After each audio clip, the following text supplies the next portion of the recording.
विमल, पोलो, जोमा केसरी, हर पल मनाओ केसरी त्योहार। राजीव जी, बहुत सीधा सा और सिंपल सवाल, एक ओवरऑल आपका फर्स्ट कमेंट इस पर।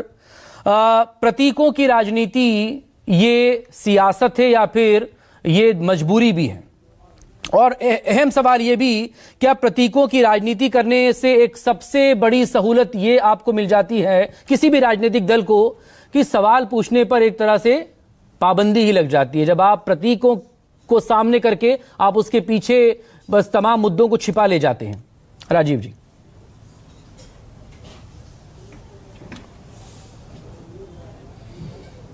देखिए, मकसूद अटल जी की आज जयंती है। अटल जी लंबे समय से लखनऊ के सांसद रहे हैं, पूर्व प्रधानमंत्री, और उनके जयंती के मौके पर ये जो आज वहां पर दीनदयाल उपाध्याय, श्यामा प्रसाद मुखर्जी और अटल बिहारी वाजपेयी की मूर्तियों का अनावरण करने का कार्यक्रम हो रहा है। राजनीति प्रतीकों के माध्यम से ही हमेशा की जाती है। मकसूद, आज बीजेपी अपने आइडियोलॉग, और जैसा मैंने कहा कि लखनऊ के लंबे समय तक सांसद थे अटल जी, उनकी मूर्तियों का अगर वहां पर पार्क और मूर्तियों का अनावरण, जो कि पीछे काफी समय से काम चल रहा था, वो कर रही है। बीजेपी की वैचारिक जो परंपरा चली आ रही है, जो विचारधारा चली आ रही है, जनसंघ के संस्थापक श्यामा प्रसाद मुखर्जी, दीनदयाल उपाध्याय और अटल जी का तो लखनऊ से एक अलग तरह का ही रिश्ता था।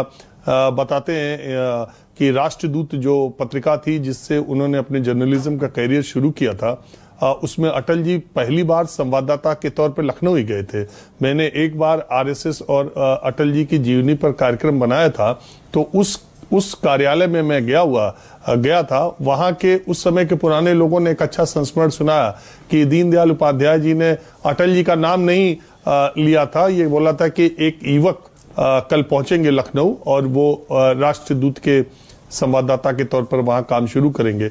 और अटल जी लखनऊ पहुंचे थे और कुछ दिनों तक जमीन पर सोने के बाद राष्ट्रदूत में एक पत्रकार के तौर पर उन्होंने करियर शुरू किया था। और बड़ी मजेदार कहानियां हैं कि उन्होंने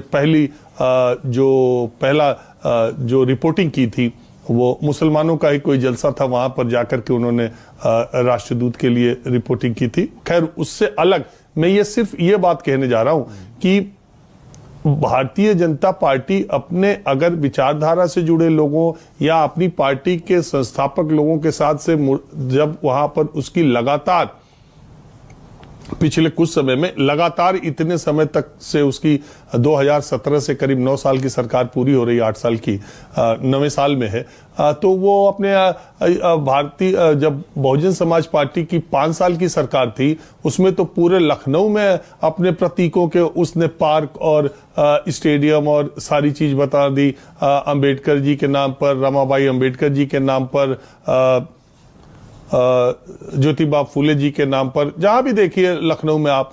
और जब मुलायम सिंह की सरकार थी तो उन्होंने भी राम मनोहर लोहिया पार्क बनवाया था। और जब अखिलेश यादव की सरकार थी तो देश के सर्वश्रेष्ठ पार्कों में से एक जनेश्वर मिश्रा पार्क बनाने का काम अखिलेश की सरकार ने अपने समय में किया।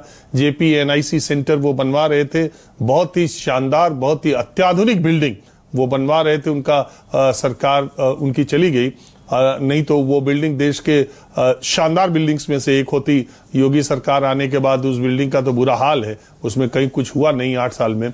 तो वो जेपी के नाम पर, लोहिया के नाम पर, जनेश्वर मिश्रा के नाम पर समाजवादी पार्टी की सरकार ने ये स्मारक और ये पार्क बनवाए थे। मायावती ने अपने के लिए बनवाए हैं, तो भारतीय जनता पार्टी ने अपनों के बनवाए हैं। तो ये जिसकी अगली सरकार किसी और की आएगी, जब कांग्रेस की सरकार देश में थी तो ज्यादातर पार्क, ज्यादातर बिल्डिंग्स इंदिरा जी के नाम पर, नेहरू जी के नाम पर, संजय गांधी के नाम पर, राजीव जी के नाम पर।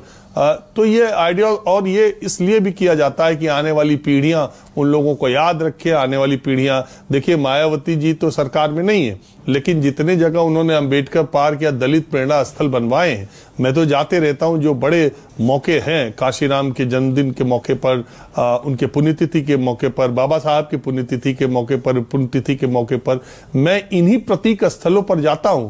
और आप जाकर देखेंगे कि उस वर्ग, उस समाज के लोग अपने को कितना एम्पावर्ड और कितना इमोशनली अटैच्ड पाते हैं। तो ये प्रतीकों की राजनीति तो होती रही है, और ये हो रही है। जहां तक सवाल पूछने की बात है तो एक पहरा की बात हमेशा कही जाती है। निश्चित तौर पर सवाल पूछे जाने वाला अगर सवाल पूछने लायक है तो वो पूछता ही है और वो पूछकर ही रहेगा। लेकिन सहूलत के लिहाज से या फिर जरूरत के लिहाज से जो कुछ भी राजनीति में होता है, क्या अशोक तिवारी मेरे साथ जुड़ गए हैं? हाँ, अशोक तिवारी, आज के इस कार्यक्रम को लेकर डिटेल आपसे चाहेंगे और सवाल वही अच्छा ठीक है, नहीं जुड़े हैं, ठीक है। राजीव जी, इसी को लेकर अगर आप कितना इम्पैक्ट रखती है प्रतीकों की राजनीति, या कितनी वो इम्पैक्टफुल होती है, कितनी सेंसिटिव होती है, या कितनी वो इमोशनल अपील करती है उस वर्ग से जिसके प्रतीक को सामने रखा जाता है? अगर वो कोई रिलीजियस प्रतीक है तो वो कैसे पोलराइज करता है, एकजुट करता है उसको, और अगर वो समाज सेवी है या वो नेता है किसी पॉलिटिकल पार्टी का? मैंने आपको बताया कि एक वैचारिक दृष्टि, एक विचारधारा की दृष्टि है और दूसरी दृष्टि है वोटों की राजनीति की।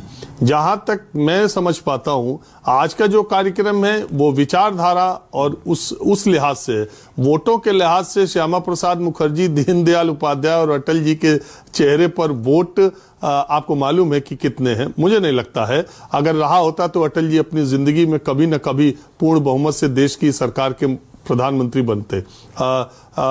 बहुत साफ सी बात है कि वो गठबंधन सरकारों के प्रधानमंत्री बने थे। निश्चित तौर पर अटल जी इस देश के सबसे विशाल हृदय प्रधानमंत्री माने जाते हैं और सबसे जनप्रिय प्रधानमंत्री भी माने जाते हैं। लेकिन अटल जी के नाम पर आज की राजनीति में वोट हो, मुझे बहुत संशय है। दीनदयाल जी के नाम पर वोट हो, मुझे बहुत संशय है। लेकिन एकात्म मानववाद का उनका जो सिद्धांत है, उन्होंने भारतीय जनता पार्टी को जो ये सिद्धांत दिया, जिसको कई बार अटल जी अपनी पार्टी में गांधीवादी समाजवाद और एकात्म मानववाद को एक ही तरह का मानते थे और इसलिए पार्टी में कई बार अटल जी कुछ मुद्दों पर अपनी पार्टी से अलग राय रखने के लिए भी जाने जाते थे।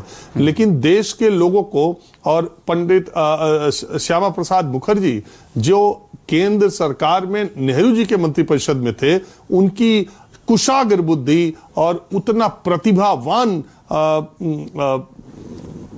व्यक्ति, खासकर शिक्षा के क्षेत्र में उनके पिताजी और वो खुद, आपको मालूम होगा, देश के लोगों को मैं कम लोगों को मालूम होगा कि अपने समय के, उस समय के तत्कालीन सबसे कम उम्र के वाइस चांसलर श्यामा प्रसाद मुखर्जी थे। तो उनकी एक विचारधारा थी, आप उसको पसंद करें ना पसंद करें, विचारधारा की अलग बात है। लेकिन यह बात तो है कि इन लोगों ने भारतीय जनता पार्टी, भारतीय जनसंघ और आज की राजनीति की दशा और दिशा और आज जो पुष्प या जो पौधा उन्होंने पल्लवित किया था वो बड़ा वृक्ष बना है। तो वैचारिक तौर पर भारतीय जनता पार्टी ये जो कर रही है वो ये बताने के लिए आने वाली पीढ़ियां, मैंने आपको बताया ना कि दलित प्रेरणा स्थल पर, काशीराम स्थल पर जब आज के लोग जाते हैं, उस वर्ग समाज के लोग, तो वो किस तरह से अपने को रिलेट करते हैं। तो ये अब जनेश्वर मिश्रा जी पे कोई वोट है क्या, आप बता दीजिए। जनेश्वर मिश्रा जी के नाम पर देश में कोई समाजवादी पार्टी पर वोट है या राम मनोहर लोहिया के नाम पर कोई वोट है क्या? किस तरह का ये दोनों नेता रहे हैं, उनकी समाजवाद की राजनीति रही है, तो आइडियोलॉजी है जिसको अखिलेश यादव समाजवाद की बात करते हैं, समाजवादी पार्टी के, उन्होंने उनके प्रतीक चिन्ह बनाए थे। तो इसलिए मैं इसको इसी तरह से देखता हूं। जहां तक राजनीति की बात है, हाँ, दूसरे नाम जब रखे जाते हैं, जब अयोध्या के एयरपोर्ट का नाम भगवान श्री राम एयरपोर्ट की जगह वाल्मीकि एयरपोर्ट रखा जाता है, तब आप उसको कह सकते हैं।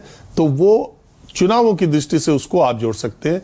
इस तरह का जो आज का फंक्शन जिस पे हम बात कर रहे हैं, मैं इसको सिर्फ विचारधारा और वैचारिक दृष्टि से देखता हूं और जैसे पूर्ववर्ती सरकारों ने किया वैसे इस सरकार भी कर रही है। राजीव जी प्लीज मेरे साथ बने रहिएगा, जहां जरूरत हो इंटरवीन कीजिएगा। Now back to discussion.